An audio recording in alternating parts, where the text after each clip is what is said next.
John of the Eye Patch, Chapter 10, 36-pounder.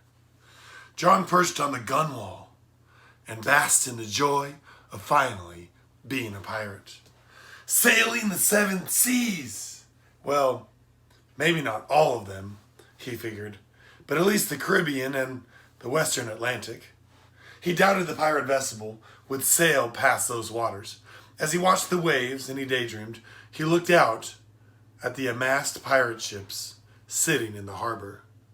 Right away he spotted Queen Anne's Revenge, that's Blackbeard's ship. The massive size of the frigate made it hard to miss.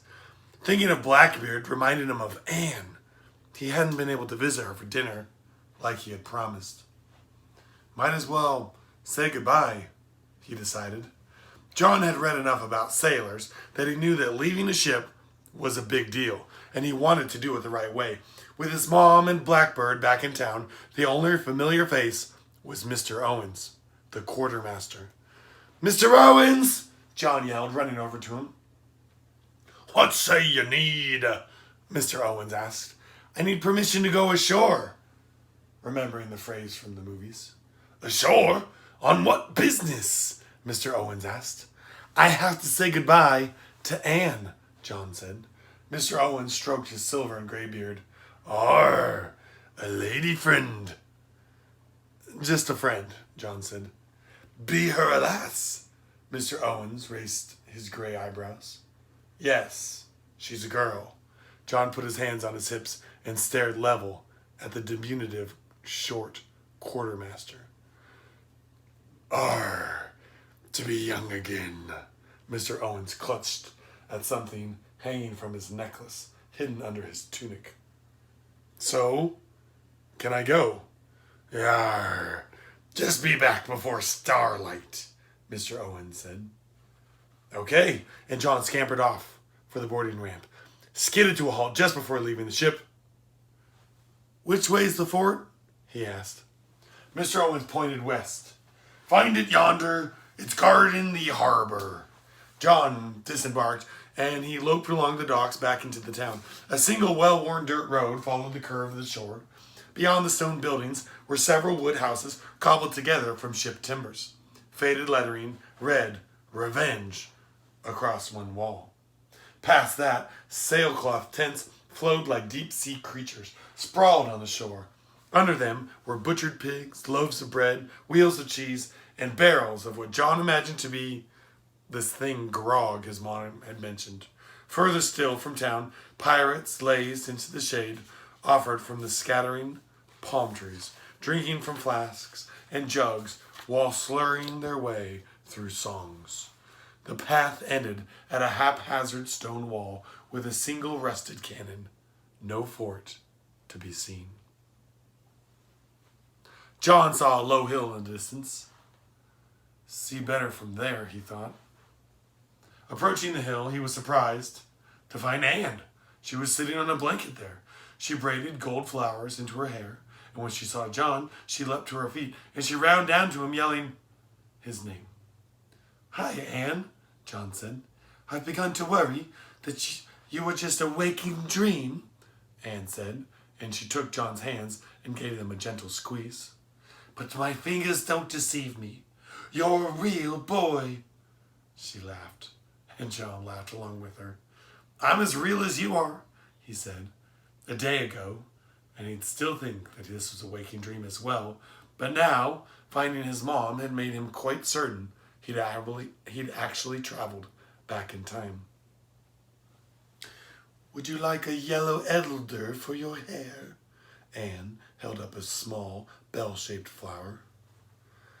"You know, now that I'm a pirate, I don't think that's a good idea, putting a flower in my hair." You're a pirate? Aren't you a little young for that?"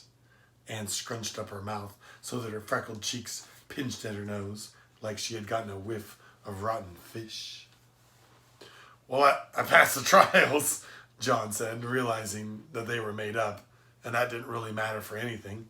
He couldn't exactly tell Anne that his mom was the one that got him onto the crew. What kind of pirate would he be then? John quickly changed the subject. "I set sail tomorrow, so I wanted to say goodbye before I left. Even if just for one afternoon, I'm glad that you found me, Anne said. I've been dreadfully bored without anyone my age on the island. There's no kids anywhere? John asked. Haven't you noticed there's almost no women on the island? And those get with child leave. A few stay, I suppose. But mostly those that stay have no way to leave. I'm not allowed to talk to those people, although once I did sneak off to play a game with a couple of girls that seemed my age, and it felt like they were from a different world than me. You, however, a nice, noble boy. My father is bound to adore you. She squeezed his hands again before letting go. Your father? Your father, Blackbeard. John swallowed with a gulp. Even that one glimpse he had gotten of the pirate in passing was enough to fill John with lasting adoration and terror. He only pretends to be frightful so he doesn't have to kill anyone, Anne said. Well, that's good to know, John muttered back, his memory fixated on the dozen pistols that Blackbeard had worn the day they crossed paths. John had trouble imagining someone with that many guns not using them occasionally for bad.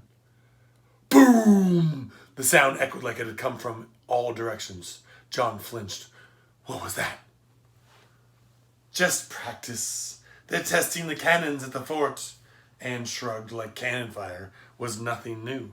Practice? How else would they get good at using the cannons? Anne put her hands on her hips.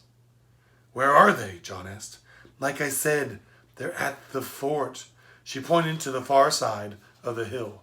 John quickly topped the hill and put a hand against his forehead to block the sun as he saw the fort for the first time. As far as the forts went, it seemed like a small fort to John. Maybe 4 squared-off walls, a single stone tower in the center. Boom! The cannons went again. A plume of smoke rose from a cannon that was on the fort's wall. A white puff of spray marked the cannonball's landing hundreds of yards into the bay. That was incredible! John exclaimed. If you think watching them's fun, just wait until you get to fire them, Anne said. Fire them? Come on, I'll show you. Anne took him by the hand and led him down the hill towards the fort. Me? First a pirate, now firing cannons? Climbing to the top of the mast, meeting real-life pirates, becoming a pirate, firing a cannon?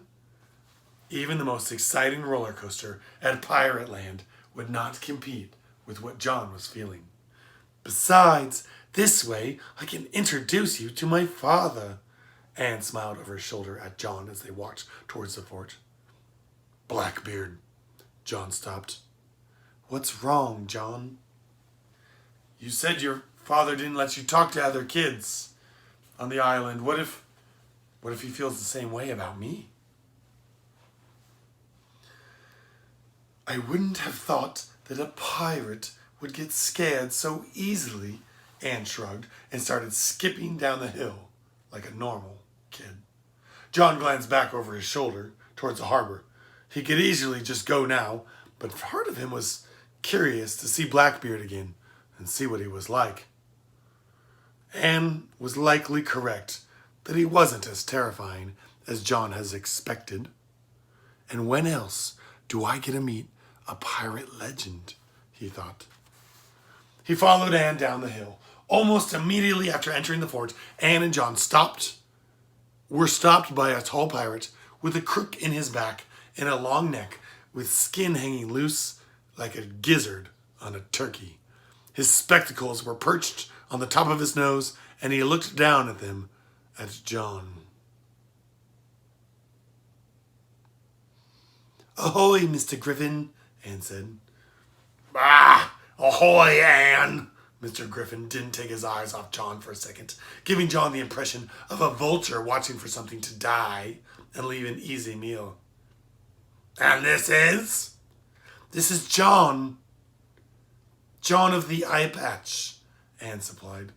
Oh no, not Eye Patch. Not the nickname I wanted, John thought. John tried to think of something that would make him sound tough. and suitably pirate-like. "I'm John," he said. "Son of the unmerciful," John said, realizing that once more the told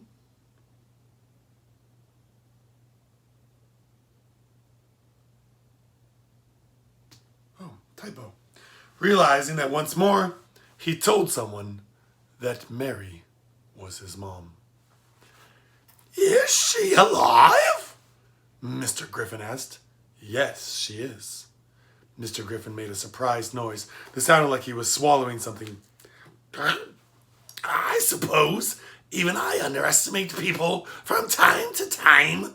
His pale gray eyes looked like soulless gemstones. "And I hope you, John of the Eye Patch, are one of them for your sake."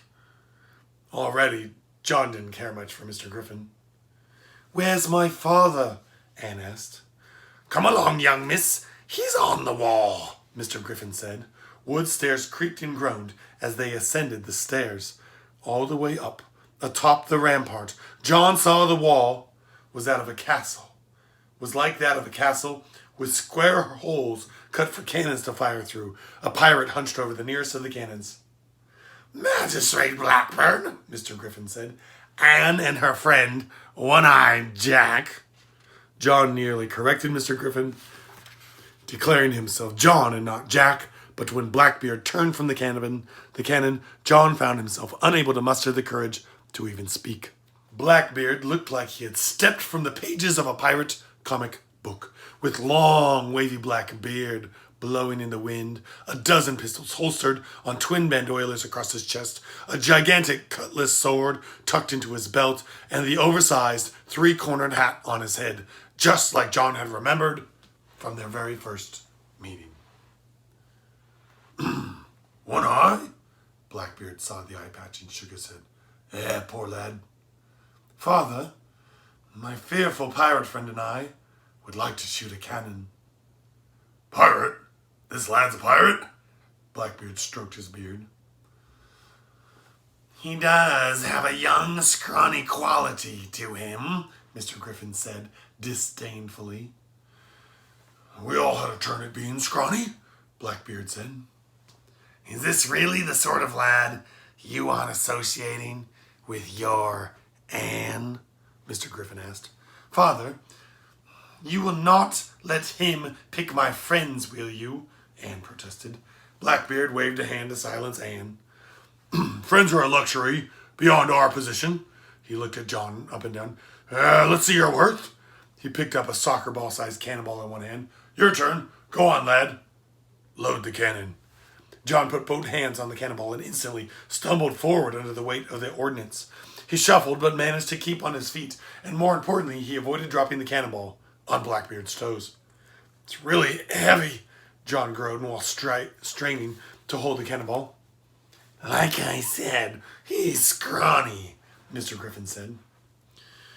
See, you carry a 36-pounder, Blackbeard told Mr. Griffin. He pointed at the cannon and said to John, "Powder's already primed, it just needs the ball." John shuffled over. The fatigue in his arms from climbing rigging and swabbing the deck was intensified by the weight of the metal ball. He struggled until the ball slipped into the cannon. Gravity took over and the ball rolled down into the barrel. Blackbeard pushed the cannon back into position at the wall. He handed John a stick with a smoldering fuse tied to the end. "Fire when ready."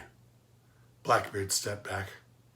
"I really hate this part," Mr. Griffin said, covering his ears. Anne, too, covered her ears. John looked at the cannon for an indication of where to light it.